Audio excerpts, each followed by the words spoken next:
Good afternoon welcome to good health. PRP treatment అంటే ఏంటి, మోకాళ్ళ నొప్పులతో బాధపడే వారికి ఎలాంటి ట్రీట్మెంట్ ఉంది, ప్లాస్మా థెరపీ, రీజనరేటివ్ థెరపీస్ ఎవరికి సజెస్ట్ చేస్తారు, బీపీ, షుగర్, హార్ట్ పేషెంట్స్ ఈ థెరపీ చేయించుకోవచ్చా అనే చాలా డౌట్స్ ని క్లియర్ చేయడానికి ఇపియాన్ pain management and regenerative centre founder director doctor Sudheer Dara గారు మనతో పాటు ఉన్నారు.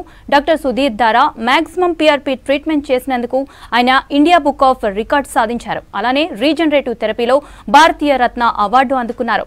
ఇవే కాకుండా నితిన్ గడ్కరీ, హరీష్ రావు, క్రికెటర్ సునీల్ గవాస్కర్ లాంటి ప్రముఖులచే అవార్డు తీసుకున్నారు.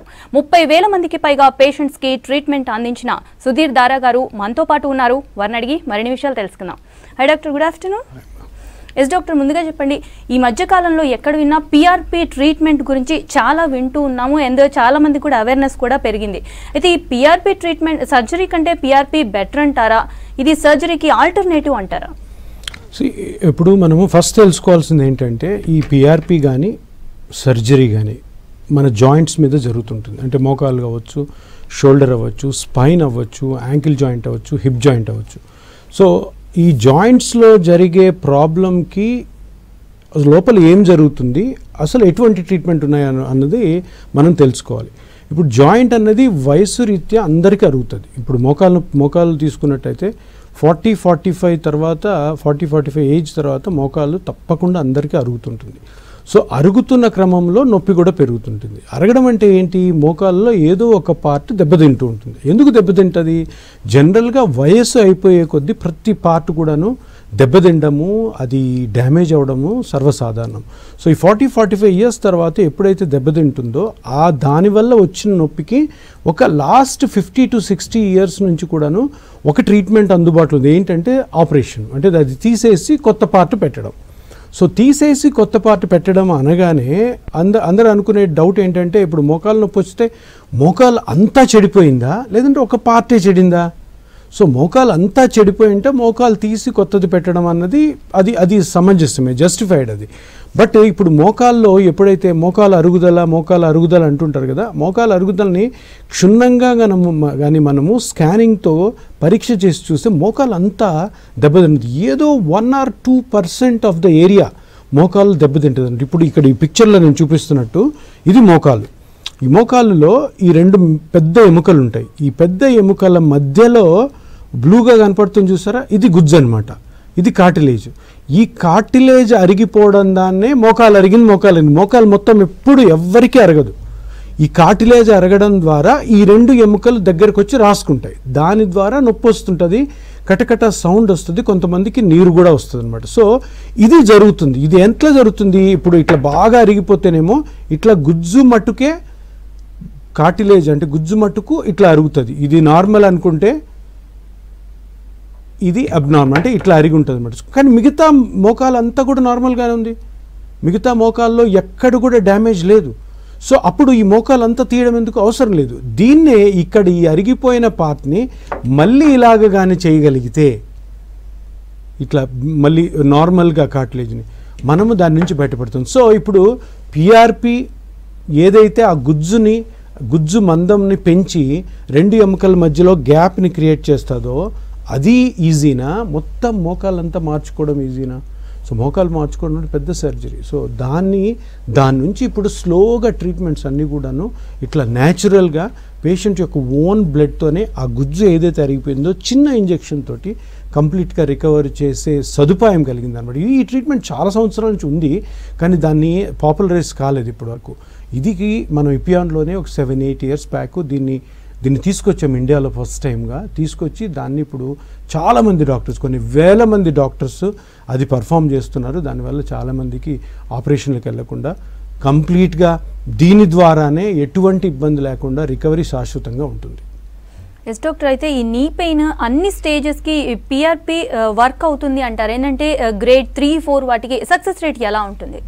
సో చాలామంది అంటే ఇది ఇంతకుముందు అంటే నేను ఇంతకుముందు చెప్పినట్టు ఇది చాలా సంవత్సరాల నుంచి ఉంది. కానీ అందరిలో ఉన్న డౌట్ ఏంటి అంటే, ఆ పాతకాలంలో అది కొంచెం బాగా ఎక్కువ అరిగిపోయిన మోకాల్లో పని చేస్తుందా లేదా అంటే ఇప్పుడు గ్రేడ్స్ ఉంటాయి, గ్రేడ్ 1, గ్రేడ్ 2, గ్రేడ్ 3, గ్రేడ్ 4 అని. ఈ గ్రేడ్స్ అన్నీ కూడా ఏం గ్రేడ్స్ అంటే ఇవి ఆపరేషన్ చేయడానికి ఎక్స్రే గ్రేడ్స్. అంటే ఇప్పుడు మోకాలు నొప్పి వచ్చిన వాళ్ళకి ఒక ఎక్స్రే తీసామనుకోండి, 2 ఎముకలు దగ్గరికి వస్తాయి, అది కొంచెమే దగ్గరికి వస్తే 1, ఇంకొంచెం ఎక్కువ దగ్గరికి వస్తే 2, మరీ ఎక్కువ దగ్గరికి వస్తే 3, కంప్లీట్గా 2 ఎముకలు అతుక్కుపోతే 4 వస్తాయి. ఈ గ్రేడ్స్ ఓన్లీ ఫర్ ఆపరేషన్ చేయడం కోసం గ్రేడ్స్. సో గ్రేడ్ 3, గ్రేడ్ 4లో పని చేయదు అనడానికి వాళ్ళ ఉద్దేశం ఏంటంటే బాగా అరిగిపోయిన మోకాలుకి ఈ ట్రీట్మెంట్ పని చేయదని ఒక తప్పుడు సంకేతం ఇప్పటి నుంచే ఉంది. అది చాలా తప్పు. ఎందుకు నేను తప్పని దాన్ని అంటున్నానంటే, నేను ఇప్పుడు 2017 నుంచి స్టార్ట్ చేసిన తర్వాత కొన్ని వేల మందికి, నేను ఇప్పుడు దగ్గర ఒక 25,000 మందికి నేను ఎవరికైతే ఈ పిఆర్పి ట్రీట్మెంట్ ఇచ్చానో వాళ్ళందరూ కూడా గ్రేడ్ 4 వాళ్ళే. సో ఎందుకంటే గ్రేడ్ 3, గ్రేడ్ 4 వాళ్ళే డాక్టర్ని సంప్రదిస్తారు నొప్పి కోసం, గ్రేడ్ 1, గ్రేడ్ 2 వాళ్ళు ఎప్పుడు సంప్రదించారు. సో గ్రేడ్ 3, గ్రేడ్ 4 వాళ్ళే నేను ఆల్మోస్ట్ 90% నా ప్రాక్టీస్లో నేను ట్రీట్ చేశాను కాబట్టి వాళ్ళలో మోర్ దెన్ 85% హ్యాపీగా ఉన్నారు. కాబట్టి ఇది ఏ స్టేజ్లో అయినా చేయొచ్చు, గ్రేడ్ 4 కాదు, గ్రేడ్ 5 అనేది ఏదైనా ఉంటే దానికి కూడా చేయొచ్చు పిఆర్పి. సో గ్రేడ్ 3, గ్రేడ్ 4లో ఇది పని చెయ్యదు అనడం ఒక పెద్ద అది రాంగ్ స్టేట్మెంట్. అది అందరు కరెక్ట్ చేసుకోవాలి. ఎస్ డాక్టర్, ఈ విషయానికి వస్తే, ట్రీట్మెంట్ విషయానికి వస్తే కొంతమంది కాస్ట్ గురించి కూడా ఆలోచిస్తూ ఉంటారు. అయితే సెంటర్ను బట్టి కాస్ట్ డిఫరెంట్గా ఉంటుంటుంది. ఎందుకంటే అక్కడ ఏమైనా మిషనరీ కానీ లేదంటే టెక్నిక్స్ ఏమైనా డిఫరెంట్గా ఉంటాయంటారా? సో అదే ఇప్పుడు మన ఇండియాలో అది అన్ఫార్చునేట్గా కొన్ని చోట్ల ఇలా జరుగుతుంటుంది. యాక్చువల్గా క్వాలిటీ అన్నది ఇంపార్టెంట్. ఇప్పుడు ఏదన్నా ట్రీట్మెంట్లో క్వాలిటీ లేదనుకోండి, రిజల్ట్ ఉండదు. మనము ఏదన్నా వేరే సెంటర్స్లో కొంచెం తక్కువకి చేస్తున్నారు అని కానీ మనము అక్కడికి వెళ్తే అక్కడ రియల్గానే కాస్ట్ తగ్గిందంటే అక్కడ కాంప్రమైజ్ జరుగుతుంది. అంటే మనము ఆ క్వాలిటీ ఎక్విప్మెంట్ యూజ్ చేయలేకపోవడము, ఆ డాక్టర్ దగ్గర ఎక్స్పీరియన్స్ లేకపోవడము, దానివల్ల ఆ కాస్ట్ తగ్గచ్చు. ఎందుకంటే కాస్ట్ అనేది గవర్నమెంట్తో ఫిక్స్ చేయబడి ఉంటుంది. ఏదో కొంచెం 10% అటు ఇటు మనకి చేంజ్ ఉంటుంది. ఎందుకంటే దాంట్లో డిస్పోజబుల్స్ కానీ, దాంట్లో వాడే నీడిల్స్ కానీ, దాంట్లో వాడే ఎలక్ట్రోడ్స్ కానీ ఇవన్నీ కూడాను ఫిక్స్డ్ రేట్స్ ఉంటాయి. కానీ అవి ఏమన్నా కొంచెం రీయూజ్ చేసినా కూడాను, అవి ఏమన్నా మనము సరిగ్గా యూటిలైజ్ చేయకుండా, ఏమన్నా ఆపరేషన్ థియేటర్లు చేయకుండా ఆ ఇంజెక్షన్లు బయట చేస్తున్నా కూడాను చాలా తక్కువకి చేసే అవకాశం ఉంది. కానీ దానివల్ల ఇన్ఫెక్షన్స్ కానీ, దానివల్ల సరిగ్గా వర్క్ చేయకపోవడం, ఎఫెక్టివ్గా లేకపోవడము, లేదంటే దానివల్ల ఒకదాని బదులు ఇంకొక ప్రాబ్లం రావడము, ఇటువంటి ఆస్కారం ఉంటుంది. కాబట్టి తక్కువ కాస్ట్ ఉన్న ప్లేసెస్కి వెళ్ళి చేయించుకోవడము ఏదైనా కానీ అక్కడ డాక్టర్ని కరెక్ట్గా మనం పరిశీలించి వాళ్ళని చూసి యాజ్ ఎ పేషెంట్ మీరు అడిగి, సో ఆ ప్రైసింగ్ తక్కువకి కొంచెం అట్రాక్ట్ అవ్వద్దండి. అది డేంజర్. ఎందుకంటే ట్రీట్మెంట్ తీసుకునేది మన బాడీకి కాబట్టి, మన హెల్త్కి కాబట్టి కరెక్ట్ ప్రైసింగ్ ఉన్న ప్లేస్కి వెళ్ళడం అనేది చాలా ఇంపార్టెంట్. ఎందుకంటే క్వాలిటీ కాంప్రమైజ్ కాకూడదు. డాక్టర్ కాల్ తీసుకుందాం. ఉమా గారు చెప్పండి, మీ ప్రాబ్లం ఏంటి? మా మదర్కి మేడం. ఓకే చెప్పండి, డాక్టర్ ఉన్నారు, మాట్లాడండి. చెప్పండి ఉమా గారు. మా మదర్ అండి, 55 సంవత్సరాలండి. మోకాలు అంటే ఇక్కడ ఖమ్మంలో చాలా మంది డాక్టర్లు చూపించామండి. చెప్పండి. చూపిస్తే అందరూ ఆపరేషన్ చేయాలంటున్నారు సార్. అవును, ఆపరేషన్ అంటున్నారు. అంటే వాళ్ళు వయసు ఎంత? 55 అండి. చూడమ్మా, 55కి అమ్మ ఈ మోకాలు ఆపరేషన్ అన్నది అస్సలు అంత మంచిది కాదు. ఎందుకంటే చిన్న వయసు. మెడికల్ ప్రకారము 55 years అన్నది చిన్న వయసు. ఇప్పుడు 99% మీ మదర్కి నేను చూడలేదు, కానీ ఒకసారి కానీ స్కానింగ్ చేయగలిగితే 99% ఆఫ్ ద టైమ్స్ కార్టిలేజ్ గుజ్జు అరగడమే జరుగుంటుంది. సో అది ఆవిడ ఇంకా హౌస్ వైఫ్ కాబట్టి ఇంట్లో పనులు ఎక్కువ చేస్తుంటారు కాబట్టి అరిగి ఉంటుంది. సో ఆపరేషన్ ఎటువంటి పరిస్థితులు అవసరం లేదు. ఎందుకంటే చాలా సంవత్సరాల నుంచి ఆపరేషన్ వస్తుంది, చాలామంది డాక్టర్స్ ఆపరేషన్ చేస్తున్నారు కాబట్టి మనం కూడా అదే నమ్మకంతో ఉంటాం. అరే ఆపరేషన్ చేసుకోవాలి. ఎటువంటి అవసరం లేదు. కొత్త ట్రీట్మెంట్స్ వచ్చాయి. చిన్న ఇంజెక్షన్స్తోనే ఆవిడ బ్లడ్లోని కణాలతోటి కంప్లీట్గా మీ మదర్ని రికవర్ చేయొచ్చు. ఒక్కసారి ఇపియాన్కి వచ్చి కన్సల్ట్ అవ్వండి, మీకు మంచి సొల్యూషన్ దొరుకుతుంది. డాక్టర్ నెక్స్ట్ కాల్ తీసుకుందాం. నరసింహరావు గారు చెప్పండి, మీ ప్రాబ్లం ఏంటి? డాక్టర్ ఉన్నారు, మాట్లాడండి. మాట్లాడండి, డాక్టర్ ఉన్నారు, మాట్లాడండి. హలో సార్, డాక్టర్ సార్ చెప్పండి. హలో చెప్పండి, డాక్టర్ ఉన్నారు, మీ ప్రాబ్లం ఏంటో చెప్పండి. సార్ నా పేరు నరసింహరావు సార్. నా పేరు చెప్పండి.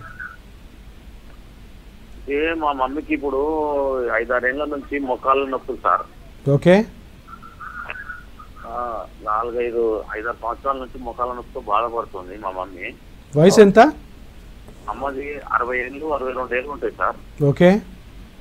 మనిషి కొంచెం గట్టిగానే ఉంటది. ఓకే. అయితే నేను లిమ్స్ హాస్పిటల్ 62. ఓకే, చెప్పండి. నేను కామినీకి తీసుకెళ్ళా సార్ హాస్పిటల్కి కాలనీలో. అవి ఒక స్కానింగ్ చేయించిన, ముఖాల రిపోర్ట్లు తీపించిన, ఎన్నుకోస బొక్క నరమొత్తుతుందని కూడా చెప్పారు. అందులోనే 2 బొక్కాల నొప్పులు అరుగుదల అయిందని చెప్పారు. అయితే సార్ మరి మా మమ్మీకి ఇట్లా ఆపరేషన్ చేస్తే బాగుంటుందా సార్ అని చెప్పి ఫ్యామిలీలో డాక్టర్ కలిసాను సార్. కలిస్తే సార్ ఏమన్నా అంటే ఈ బొక్కాల నొప్పులు కొంటే ఏమో చేయొచ్చు కానీ ఎన్నుకోస బొక్క నరమొత్తుతుంది కదా, మీ మమ్మీకి ఆపరేషన్ చేస్తే ప్రాబ్లం అవుతుందని చెప్పారు. ఓకే. ఆ నుంచి ఎంచుకుండా పోయినా సార్. సరే, ఇప్పుడు చూడండి నరసింహరావు గారు, నాకు అర్థమైంది మీకు జరుగుతున్న విషయం ఏంటంటే 64-65 ఇయర్స్ మీ మదర్కి. సో 64-65 ఇయర్స్లో మోకాలు అరగడం అన్నది సర్వసాధారణం. అందులో హౌస్ వైఫ్స్గా ఉండి ఇంట్లో హౌస్ హోల్డ్ వర్క్స్ చేసుకున్న వాళ్ళందరికీ కూడాను 55 నుంచి 65 లోపల మోకాళ్ళు భయంకరంగా అరిగిపోతాయి. దాని ద్వారానే నడుము నొప్పి కూడా వచ్చి ఉంటుంది. ఇదంతా ఇంటర్ రిలేటెడ్, అంటే ఒక చైన్ రియాక్షన్ లాగా అనమాట. మోకాలు అరుగుతుంది, మోకాలు అరిగి మోకాలు నొప్పి వస్తున్నప్పుడు వాళ్ళు కొంచెం బ్యాలెన్స్ లేకుండా నడుస్తారు. దాని తర్వాత దానివల్ల నడుము నొప్పి కూడా వస్తుంది. సో దీనికి మూల కారణమైనది మోకాలే అయి ఉండొచ్చు. ఒకసారి మీ మదర్ని తీసుకురండి మా దగ్గరికి. సో మోకాలు ప్లస్ ఇది నడుము కూడాను స్కాన్స్ చేసి, మీ దగ్గర ఉన్న స్కాన్స్ చూసి పర్ఫెక్ట్గా ఆపరేషన్ లేకుండా ఎట్లా రికవర్ చేయాలో నేను చెప్తాను. దాన్ని బట్టి మీరు ఫాలో అవుతారు. కానీ ఎస్ డాక్టర్, ఇది చాలా మందికి వచ్చే డౌట్. పిఆర్పి ట్రీట్మెంట్ చేసుకుందాము అని అనుకునే వాళ్ళకి బీపీ, షుగర్ కానీ లేదంటే హార్ట్ పేషెంట్స్ ఎక్కువగా ఆలోచిస్తూ ఉంటారు, మాకు ఈ ప్రాబ్లమ్స్ ఉన్నాయి కదా, మేము పిఆర్పి చేయించుకోవచ్చా లేదా అన్న డౌట్ ఉంటుంది. మీరేం చెప్తారు దీనికి? సో చాలామంది ఈ క్వశ్చన్ పేషెంట్స్ నన్ను కూడా అడుగుతూ ఉంటారు. సో ఇప్పుడు జనరల్గా 55-50 ఏళ్ళు దాటిన వాళ్ళందరికీ కూడాను బీపీ, షుగర్ అన్నది ఆల్మోస్ట్ 80% మనం చూస్తూ ఉంటాం. సో మెడికల్ హెల్త్ చెకప్స్కి వెళ్తారు, బీపీ బయటపడుతుంది, ట్యాబ్లెట్స్ వాడుతుంటారు. తర్వాత హార్ట్ ప్రాబ్లం ఉండొచ్చు, కిడ్నీ ప్రాబ్లం ఉండొచ్చు, లివర్ ప్రాబ్లం ఉండొచ్చు, అండ్ ఇంకా వేరే డిసీజెస్ ఎన్నో ఉన్నాయి డిసీజెస్. ఇవన్నీ కూడాను 50 తర్వాతే అటాక్ అవుతుంటాయి. కానీ పిఆర్పిలో ఉన్న ఒక బ్యూటీ ఏంటంటే మీకు ఏ జబ్బు ఉన్నా కానీ, BP, sugar, allergy, asthma, fits కానీ, లివర్ డిసీజ్ కానీ, కిడ్నీ డిసీజ్ కానీ, పిఆర్పి థెరపీ ఏ ట్రీట్మెంట్ ఏ జబ్బు ఉన్నా కూడా అడ్డంకి కాదు. ఎందుకు అంటే పిఆర్పి జరిగేది మీ యొక్క ఓన్ బ్లడ్లోని సెల్స్తోనే కాబట్టి మీకు ఎటువంటి ఇబ్బంది లేకుండా ఏ జబ్బు ఉన్నా కూడా మీరు ట్రీట్మెంట్ తీసుకోవచ్చు. ఒక కండిషన్లో మనం ఈ ట్రీట్మెంట్ వాడలేం. అదేంటంటే రక్తంలో ఏదన్నా, అంటే మీ రక్తంతోనే ట్రీట్మెంట్ కదా, అందుకని రక్తంలో ఏదన్నా డిసీజెస్ ఉంటే ఇది కొన్ని డిసీజెస్లోనే ఇది మనము చేయలేము. అదర్వైజ్ మామూలుగా ఉన్న ఏ ఇతర డిసీజెస్లో అయినా కానీ పిఆర్పి హ్యాపీగా చేసుకొని హ్యాపీగా రికవర్ అవ్వచ్చు. ఎస్ డాక్టర్, 30,000 మందికి పైగా పేషెంట్ని మీరు ట్రీట్ చేసిన ఎక్స్పీరియన్స్ మీకుంది కదా, అయితే మీ జర్నీ గురించి చెప్పండి. సో ఈ జర్నీ ఏంటంటే అమ్మా, ఇది కొత్త ట్రీట్మెంట్ అనగానే జర్నీలో ఒడిదుడుకులు అన్నవి సర్వసాధారణం. ఎందుకంటే మనము మోకాలు ఆపరేషన్ని ఛాలెంజ్ చేస్తూ ఒక పిఆర్పి ట్రీట్మెంట్ని స్టార్ట్ చేశాము అనగానే చాలా ఇబ్బందులు వస్తుంటాయి. కానీ ఇబ్బందులన్నీ కూడా ఎప్పుడు సమస్య పోతాయంటే దీనివల్ల మంచి రిజల్ట్ వచ్చినప్పుడు. మంచి రిజల్ట్ వచ్చి తర్వాత అందరూ కూడా తెలుసుకోవాల్సింది ఏంటంటే, అరే చిన్న ఇంజెక్షన్తోనే పేషెంట్ యొక్క ఓన్ బ్లడ్తో న్యాచురల్గానే మనం రికవర్ చేసుకోగలము. అది ఇక్కడ పలానా సెంటర్లో ఇన్ని సంవత్సరాల నుంచి 30,000 మంది కంటే ఎక్కువ మందికి సక్సెస్ అయ్యింది అనగానే ఈ ఒడిదుడుకులు, ఈ హర్డల్స్, ఈ కష్టాలన్నీ కూడా స్లోగా వెళ్ళిపోతాయి. మేము 2017లో స్టార్ట్ చేసాం కాబట్టి ఫస్ట్ 1 ఇయర్లో చాలా ఇబ్బందులు ఫేస్ చేసాం, పేషెంట్ల ద్వారా కానీ, ఇతర డాక్టర్ల ద్వారా కానీ, తర్వాత లైసెన్సింగ్ ప్రాబ్లం కానీ. ఇప్పుడు అవన్నీ లేవు. ఇప్పుడు ఎక్సలెంట్గా అందరూ కూడా యాక్సెప్ట్ చేస్తున్నారు. హైదరాబాద్ సిటీలోనే ఎవరెవరైతే ఈ పిఆర్పి ట్రీట్మెంట్ చేస్తున్నారో అందరూ మన స్టూడెంట్సే. నా దగ్గర నేర్చుకొని వెళ్ళిన వాళ్ళు ఆల్ ఓవర్ ఇండియా కూడా కొన్ని వేల మంది డాక్టర్స్ ఇవి చేస్తున్నారు. సో ఈ హర్డల్స్ ఏవైతే ఆటంకాలు ప్రతి కొత్త దాంట్లో ఉంటాయి, కొత్తగా ఏది స్టార్ట్ చేసినా కూడా ఉంటుంది. సో ఆ ఫేజ్ దాటిపోయాము, ఇప్పుడు ఏం లేదు. హ్యాపీగా ఈ సింపుల్ ట్రీట్మెంట్తో ఆపరేషన్స్ అన్నిటిని కూడా స్లోగా తగ్గించే ప్రయత్నం చేస్తున్నాం. ఇదే ఇపియాన్ యొక్క ముఖ్య ఉద్దేశం. ఎస్ డాక్టర్, అయితే 7 yearsగా మీరు చేస్తూ ఉన్నావు. ఫస్ట్ టైం మేము స్టార్ట్ చేసాము, ఇక్కడ చాలా హర్డిల్స్ ఫేస్ చేసాము అన్నారు. పోను ఇన్ ఫ్యూచర్లో పిఆర్పీకి ఎలాంటి ప్రాధాన్యత ఉంటుంది అంటారు? సో పిఆర్పీ అదే నేను ఇప్పుడు చెప్పినట్టు ఇపియాన్ యొక్క ముఖ్య ఉద్దేశం ఏంటంటే all over India and also మన చుట్టుపక్కల ఉన్న కంట్రీస్లో కూడా నేను స్టార్ట్ చేయబోతున్నాము. సో ఇంకొక 2 yearsలో ఒక 15 సెంటర్లు, ఆల్రెడీ మనకి 3 సెంటర్స్ ఉన్నాయి. 4th సెంటర్ హైదరాబాద్లోని దిల్సుఖ్ నగర్ ఇంకోటి రాబోతుంది. ఇంకొక 2 yearsలో 15 centres all over India and out side కూడా. దీని ముఖ్య ఉద్దేశము ఒకటే అమ్మ, ఇపియాన్ ద్వారా మోకాళ్ళు కానీ, షోల్డర్ కానీ, హిప్ జాయింట్ కానీ, స్పైన్ కానీ ఇటువంటి కండిషన్స్లో దీర్ఘకాలంగా బాధపడే వారికి ఆపరేషన్ లేకుండా ఫ్యూచర్లో ఆపరేషన్ ఇన్సిడెంట్స్ను కూడా స్లోగా తగ్గించి అందరు డాక్టర్స్ కూడా ఈ పిఆర్పి ట్రీట్మెంట్ని కరెక్ట్ పద్ధతిలో స్టార్ట్ చేసినప్పుడు మన కంట్రీకే కంప్లీట్గా చాలా బర్డెన్ తగ్గిపోతుంది. ఎందుకంటే ప్రతి సర్జరీ మన దగ్గర చాలా మంచి సర్జన్స్ ఉన్నారు ఆల్ ఓవర్ ఇండియా. సో వరల్డ్లోనే బెస్ట్ సర్జన్స్ ఉన్నారు. కానీ సర్జరీ అనగానే కాంప్లికేషన్స్ లోను కాకుండా ఏది ఉండదు. 20-30% కాంప్లికేషన్స్ వస్తాయి. ఆ కాంప్లికేషన్స్ వచ్చిన పేషెంట్ చాలా ఘోరంగా ఉంటారు. వద్దు, అది స్టాప్ చేయాలన్నదే నా నినాదము, ఇపియాన్ యొక్క ముఖ్య ఉద్దేశం. సో ఫ్యూచర్లో కంప్లీట్గా ఈ సర్జరీస్ అంటే ఈ కండిషన్స్కి, ఎందుకంటే ఈ కండిషన్స్ ఏవైతే మనం మాట్లాడుతున్నామో ఇవన్నీ జబ్బులు కాదు. మోకాలు అరగడం జబ్బు కాదు, షోల్డర్లో చిన్న ప్రాబ్లం రావడం జబ్బు కాదు, స్పైన్లో నొప్పి రావడము, నడుము నొప్పి రావడం జబ్బే కాదు. సో జబ్బు కాని దానికి అంత పెద్ద ఆపరేషన్ ఎందుకు చెయ్యాలి అన్నదే ఒక నాలో కలిగిన క్వశ్చన్. దాని ద్వారా స్టార్ట్ అయిందే ఈ పిఆర్పి ట్రీట్మెంటు. అది ఉన్నది ఆల్రెడీ వెస్ట్రన్ కంట్రీస్లో. దాన్ని ఇండియన్ పేషెంట్స్కి సూట్ అయ్యేటట్టు నేను దాన్ని చేంజెస్ చేయడం ఉంది. సో ఫ్యూచర్లో ఇటువంటి దీర్ఘకాలంగా డీజనరేటివ్ కండిషన్ అంటే అరుగుదలతో వచ్చిన నొప్పి కండిషన్స్కి ఆపరేషన్ లేకుండా ఈ సింపుల్ ట్రీట్మెంట్తో అందరూ కూడా హ్యాపీగా బయటపడాలా. ఇది ముఖ్యం కాదు, ఇంకా ముఖ్యమైనది ఏంటంటే ఇవన్నీ కూడా ఈ కండిషన్స్ మనం రాకుండా మనమే ఆపుకోవచ్చు. దానికి సంబంధించినటువంటి జాగ్రత్తలు ముందు నుంచే చిన్నప్పటి నుంచి అంటే 30-35 years అందరూ కానీ నేర్చుకోగలిగితే అందరూ అసలు ఇట్లాంటి పిఆర్పి థెరపీకి వెళ్ళాల్సిన అవసరం లేదు, ప్లస్ ఆల్సో సర్జరీకి వెళ్ళాల్సిన అవసరం లేదు, నొప్పులతో బాధపడాల్సిన అవసరమే లేదు. సో మేము ఈ పిఆర్పి ట్రీట్మెంట్తో పాటు ప్రతి పేషెంట్కి కూడాను వాళ్ళ అటెండెంట్స్ కూడాను మేము చెప్పేది ఏంటంటే మీరు నొప్పి రాకుండా మిమ్మల్ని మీరు ఎట్లా కాపాడుకోవాలో క్లియర్ కట్ ఎక్స్ప్లెయిన్ చేస్తాం. సో దట్ ఎవరు నొప్పితో బాధపడకూడదు, ఎటువంటి ట్రీట్మెంట్ కోసం డాక్టర్ దగ్గర రావాల్సిన అవసరమే లేదు. ఎస్ డాక్టర్, ఇప్పుడు మీరు చెప్పినట్టుగా చూస్తే ఇంతకు ముందు అయితే 50+ 60+లోనే ఈ మోకాళ్ళ నొప్పులు కానీ నడుము నొప్పులు కానీ చూసేవాళ్ళం. కానీ ఇప్పుడు 30+ నుంచే స్టార్ట్ అవుతున్నాయి. దీనికి కారణాలు ఏంటి అండ్ ఇలాంటి వాళ్ళకి పిఆర్పి ఎలా హెల్ప్ అవుతుంది అంటారు? సో ఇప్పుడు నేను రోజుకి ఒక 60-70 పేషెంట్స్ని నేను ఓపీలో చూస్తే దగ్గర 20-30 మెంబర్స్, 60లో 20-30 మెంబర్స్ 30-35 years ఏజ్ గ్రూప్లో ఉంటారు, 30-35 ఏళ్లలో ఉంటారు. సో నేను కూడా ఆలోచిస్తుంటాను ఎందుకు వస్తుందంటే ఇదేంటంటే ఓవర్ యాక్టివిటీ. అంటే మనం అందరము కూడా 30-35 50-55 వరకు కూడాను అందరిలో ఒకటే ఒక రాంగ్ ఐడియా ఉంటుంది ఏంటంటే ఎంత ఎక్కువ పని చేస్తే అంత హెల్త్కి మంచిదని.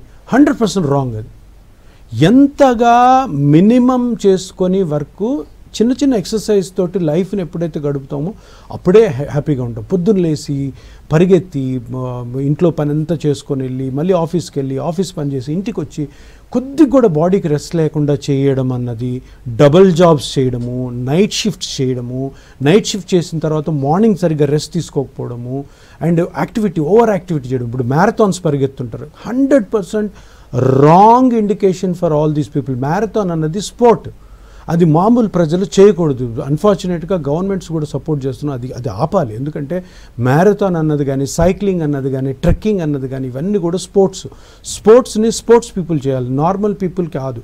నార్మల్ పీపుల్ నార్మల్ ఎక్సర్సైజ్ చేయాలి. ఆ ఎక్సర్సైజ్ అన్నీ కూడా ఒక్కొక్క మనిషికి వయస్సుకు తగ్గట్టుగా వాళ్ళ కండిషన్స్ తగ్గట్టుగా ప్రిస్క్రైబ్డ్ గైడ్లైన్స్ ప్రకారం ఎక్సర్సైజ్ ఉంటాయి, అవి చేయాలి. ఇప్పుడు మీరు మన కేబీఆర్ పార్క్లో కూడా చూస్తానంటే కిలోమీటర్స్ వాక్ చేస్తూ ఉంటారు. అది హెల్త్ ఇవ్వకపోగా ఈ డీజనరేషన్ కాజ్ అయ్యి మోకాలు నొప్పులు నడుము నొప్పులు వస్తుంటాయి. సో మనం చాలా జాగ్రత్తగా ఉండాల్సింది అంటే యంగ్ ఏజ్లో ఎందుకు వస్తాయంటే ఇట్లాగా ఓవర్ ఎంతూజియాజం తోటి డబుల్ డ్యూటీస్ చేయడము, ఓవర్ వర్క్ చేయడం వల్ల మోకాలు నొప్పులు వస్తాయి. ఈ ట్రీట్మెంట్ మటుకు చిన్న పిల్లలు, మేము దగ్గర 15 ఇయర్స్ అంటే 15 ఏళ్ళ చిన్న పిల్లల నుంచి కూడా 95 ఇయర్స్ వరకు చేసాం. సో ఏజ్ లిమిట్ ఏమీ లేదు, ఎందుకంటే ఈ ట్రీట్మెంట్ అంతా కూడా పేషెంట్ యొక్క ఓన్ బ్లడ్తోనే జరుగుతుంది without any complication. So age limit ఏది లేదు, ఏ ఏజ్లో ఏ ప్రాబ్లం వచ్చినా కానీ చేయొచ్చు. సో జనరల్గా డీజనరేషన్ అన్నది న్యాచురల్గా జరిగేది, బట్ చిన్నపిల్లల్లో స్పోర్ట్స్ ఇంజరీస్లో షోల్డర్ వెళ్తుంటుంది, దెబ్బతింటుంది, మోకాలు దెబ్బతింటుంది, వీళ్ళందరికీ కూడాను సర్జరీ అస్సలు సజెస్ట్ చేయము మేము. ఓన్లీ పిఆర్పి థెరపీతో కంప్లీట్ రికవరీ చేసే ఎవిడెన్స్ మా దగ్గర ఉంది కాబట్టి ఎటువంటి ఆపరేషన్కి పోవాల్సిన అవసరం లేదు. ఎస్ డాక్టర్, పిఆర్పి ట్రీట్మెంట్కి సంబంధించి చాలామంది డాక్టర్స్ని మీరు ట్రైన్ చేశారని మేము విన్నాము. అండ్ ఇందాక కూడా మీరు అన్నారు కదా, సేమ్ అలాగే మీరు చెప్పినట్టుగానే బయట కూడా వాళ్ళు ట్రీట్ చేస్తున్నారా? అండ్ మీరు వాళ్ళని ట్రైన్ చేయడానికి ముఖ్య ఉద్దేశం ఏంటి? ఇప్పుడు ఏ కొత్త ట్రీట్మెంట్ అనేది కూడా మనకు నమ్మకం కలిగినప్పుడు దీని ద్వారా చాలా ఆపరేషన్స్ ఆపొచ్చు, దీని ద్వారా చాలా ఖర్చు పేషెంట్కి తగ్గిపోతుంది, దీని ద్వారా కాంప్లికేషన్స్ లేకుండా చూడొచ్చు అని మనం నేర్చుకొని అది నమ్మి అది ప్రాక్టీస్లో తీసుకొచ్చి దాని సక్సెస్ని మనం చవి చూసినప్పుడు మనం తప్పకుండా వేరే వాళ్ళకి నేర్పించాలి. సో మెడికల్లో ఎప్పుడు కూడాను టీచింగ్ అనేది ఉంటుంది, ప్రతి డాక్టర్ కూడా టీచ్ చేయాల్సిందే. ఎంతోమంది డాక్టర్స్ నా దగ్గరకు వస్తుంటారు, అనస్థీషియా డాక్టర్స్ వస్తారు, రేడియాలజీ వాళ్ళు వస్తారు, ఆర్థోపెడిషన్ డాక్టర్స్ కూడా వస్తుంటారు. ఎవ్రీ ఎప్పుడు మా క్లినిక్ వచ్చినా కూడాను around 5 to 10 members doctors train అవుతుంటారు. ఇదేంటంటే దీన్ని ప్రాపగాండా చేయడం, ఈ ట్రీట్మెంట్ ఇంకా ఎక్కువ తీసుకెళ్ళడం. ఇప్పుడు నరేంద్ర మోడీ గారు చూస్తే మన ప్రైమ్ మినిస్టర్ గారు, ఆయన చాలా మటుకు న్యాచురల్గానే ట్రీట్ చేయాలి డిసీజ్ని అని ఆయన కంప్లీట్ నినాదం అనమాట. సో ఎందుకంటే ఆయన అది నమ్ముతారనమాట. సో న్యాచురల్గానే ఎన్నో conditions, more than 60% of the conditions, అంటే ఆ కండిషన్స్ ద్వారా మనం హాస్పిటల్కి వెళ్తాం, అవన్నీ కూడా న్యాచురల్గా చేయొచ్చు. సో దీన్ని ఎంత బాగా మనం ముందుకు తీసుకెళ్తే ఆల్ ఓవర్ ఇండియా, సో అంత మనకి సర్జరీస్ తగ్గుతాయి, అంత మనకి ఈ సింపుల్ మెజర్స్తోనే బయటపడవచ్చు. అండ్ ప్రికాషన్స్ తీసుకుంటే అసలు వీటి జోలికే వెళ్ళాల్సిన అవసరం లేదు. ఎస్ డాక్టర్, అయితే మామూలుగా పిఆర్పి ట్రీట్మెంట్ అంటే ఇలా మోకాళ్ళ నొప్పులు కానీ నడుము నొప్పి మ్యాక్సిమం షోల్డర్స్ వరకు చేస్తారు అన్న అవగాహన అయితే అందరికీ ఉంది. అసలు పిఆర్పి ఇంకెక్కడెక్కడ చేయొచ్చు అంటారు? PRP platelet rich plasma therapy are plasma therapy are growth factor therapy are high density PRP therapy, ఇవన్నీ కూడా ఒకటే. సో దాన్ని డిఫరెంట్ పేర్లు పెడతాను. కానీ పిఆర్పి థెరపీకి ప్లాస్మా థెరపీ అని పేరు పెట్టింది నేనే అనమాట. ఆ పేరు కాయిన్, అందుకని ప్లాస్మా థెరపీ ఫౌండర్ అని కూడా అంటారు నన్ను. సో ఇక్కడ ప్లాస్మా థెరపీలో పేషెంట్ యొక్క ఓన్ బ్లడ్తోనే ట్రీట్మెంట్ కాబట్టి దీనికి కొన్ని గైడ్ లైన్స్ ఉన్నాయి. ఆ గైడ్ లైన్స్ ప్రకారము ఫస్ట్ కండిషన్ ఏంటంటే మోకాల అరుగుదల, next shoulder, third hip joint, fourth wrist, fifth elbow, sixth plantar fasciitis అని అరికాల్ మీద నొప్పి వస్తుంటుంది. ఇట్లాగా ఈ 5-6 కండిషన్స్కి ప్లస్ ఆల్సో స్పైన్లో కొన్ని కండిషన్స్, అంటే నడుము నొప్పికి. ఈ 5-6 కండిషన్స్ కాకుండా పేషెంట్కి సమ్మతమైతే బాడీలో ఎక్కడ అరుగుదల ఉన్నా కూడాను అక్కడ ఆ పార్ట్ ఏదన్నది స్కానింగ్ ద్వారా కనుక్కొని దాన్ని కంప్లీట్గా రికవర్ చేయడానికి మనకి పర్మిషన్స్ ఉన్నాయన్నమాట. సో ఎందుకు అంటే అది చిన్న ఇంజెక్షన్ తోటి పేషెంట్ ఓన్ బ్లడ్తో కాబట్టి ఎటువంటి సైడ్ ఎఫెక్ట్ లేవు కాబట్టి గవర్నమెంట్ ఐసీఎంఆర్ ఏం చెప్తుందంటే పేషెంట్ని మీరు కానీ ఒప్పించగలిగి పేషెంట్కి మంచి జరుగుతుంది, ఇటువంటి ట్రీట్మెంట్లో ఎటువంటి సైడ్ ఎఫెక్ట్స్ లేవు కాబట్టి పేషెంట్తో ప్రాపర్ అగ్రిమెంట్ తీసుకొని మీరు ఎక్కడైనా ఈ ట్రీట్మెంట్ చేయొచ్చు, ఎటువంటి ఇబ్బంది లేదు. కానీ అది డీజనరేటివ్ కండిషన్ అంటే అది జబ్బు అయి ఉండకూడదు.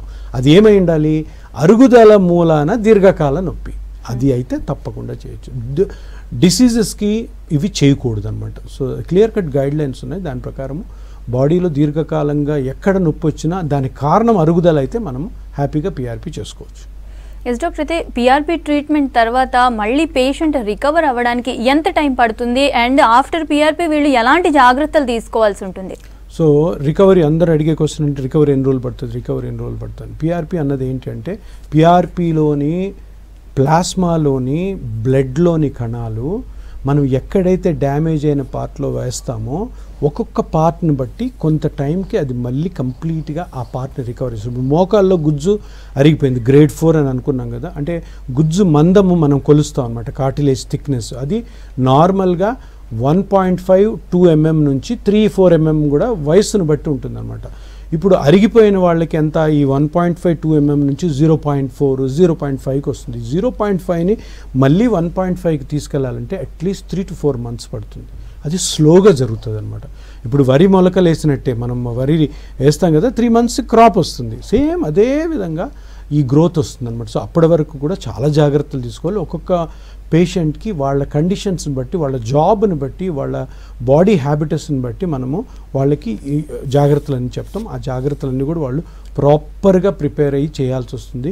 అవి ప్రాపర్గా చేసేటట్టు మేము ఫోన్ కాల్స్ చేసి మరీ వాళ్ళకి గుర్తు చేస్తాం, ఇలాంటి జాగ్రత్త తీసుకోండి. So second sitting third sitting వచ్చినప్పుడు కూడా వాళ్ళకి చెప్తూ ఉంటాం, మీరు ఇట్లా ప్రాబ్లం అంటే సరిగ్గా చేయడం లేదు, దీనివల్ల ఇంకా ప్రాబ్లం వస్తుందని. సో కంటిన్యూస్గా ఆ పేషెంట్ని మనము ఫోన్ కాల్లో కానీ పేషెంట్ని డైరెక్ట్ కాంటాక్ట్ అవుతున్న కండిషన్లో మనం పెట్టుకొని సో వాళ్ళని ప్రాపర్గా ఈ 3-4 months ఫాలోఅప్ చేసి తర్వాత కూడా కొన్ని మంత్స్ కొంతమంది పేషెంట్స్ ప్రాబ్లంగా ఉన్న పేషెంట్స్కి ఫాలోఅప్ చేయాలి. సో ఆ జాగ్రత్తలన్నీ ప్రొసీజర్ అయిన తర్వాత ఏం చేయాలన్నది వాళ్ళ ఇంప్రూవ్మెంట్ బట్టి, వాళ్ళ బాడీ కండిషన్ బట్టి, వాళ్ళ సైకాలజీని బట్టి వాళ్ళకి చెప్తూ ఉంటాం అన్నమాట. Okay, thank you doctor. PRP ట్రీట్మెంట్కి సంబంధించి చాలా వాల్యుబుల్ ఇన్ఫర్మేషన్ ఇచ్చారు. Thank you so much. నమస్తే. ఇది ఇవాల్టి good health. Stay tune to B6 News.